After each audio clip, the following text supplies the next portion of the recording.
Well, hey guys, and welcome back to my channel. I have a question for you. Are you watching these videos because you're concerned that your child may have autism, but you're a little bit resistant to getting a diagnosis? If so, you're like a lot of the families and parents I work with. Let's face it, no one wants to hear your child has autism, and every parent wants to keep their child safe. There's this fear that if your child gets that label, they're going to have it for the rest of their life, and that there's going to be a stigma attached to it, that people will look at them differently, and that people just assume they don't have the ability to be the same as other kids and do the things other kids can do. And that may be not be true. You may know your child is amazing and they are talented. But here's the thing. When children don't get a diagnosis of autism, what it does is it deprives them of access to services that they may really truly require to be the best versions of themselves. You know, the truth is, for decades, kids with autism, they went unhelped, they went underserved. And a lot of the adults today that are autistic, they really struggle with things they may have been able to have excelled at had they got the right support. Getting that diagnosis will get them the support that they need. You know, I've worked with parents of kids that are in high school and they didn't get a diagnosis because parents were afraid. And the reality of it is by the time they got to high school, they missed out on a lot of help and they were really behind.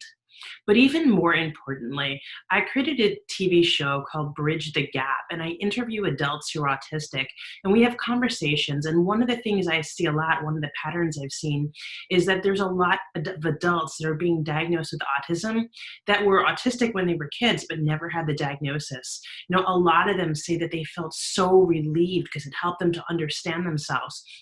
They talk about the fact that even up until their adulthood, that they were suicidal, that they were depressed, that they didn't understand themselves. They hated themselves. They felt different, but they couldn't understand why. And that when they got that label, it gave them a sense of identity and understanding. And you know, what I found from my experience of interviewing adults with autism, and this is something I've only started doing in the last 6 months or so, is there's a really big gap between autistic adults and how parents perceive autism for their children. And what I've discovered is that there appears to be a generational difference, because the truth is today, autism is a lot more common. We know that autism is not what it was 20 years ago. It's not even defined as it was. Back then, you know, autism was considered a severe disability. People only got a diagnosis of being autistic and if they were severely disabled, unable to talk, having a really low IQ. Whereas today we know that it's just a neurological difference, that there's a broad spectrum and a range of different autism spectrum disorders. And that label can be really, really important, not only for services, primarily for services, but also for a person's identity.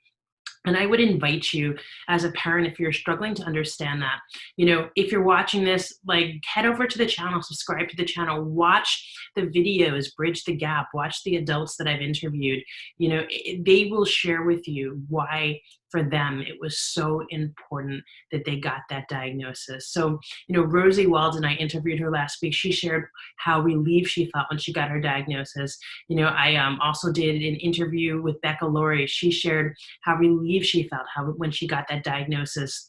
You want to keep your child safe as a parent, and I know you're afraid of this stigma, but when you get that diagnosis, a lot of good can come from it. So I just want to encourage you to do that. My name is Jessica. Likewise, you know, if you're new on this journey of autism, if you're watching this video, I want to help and support you. You know, subscribe to the channel, head over to my website, hopeeducationservices.com. I have a lot of free resources on there. I've been doing a lot of webinars for my list, especially to get you through this pandemic, doing live coaching, answering parent questions. So head over to the list so you don't miss any of that training. And again, I'm here to support you. We'll make this work together.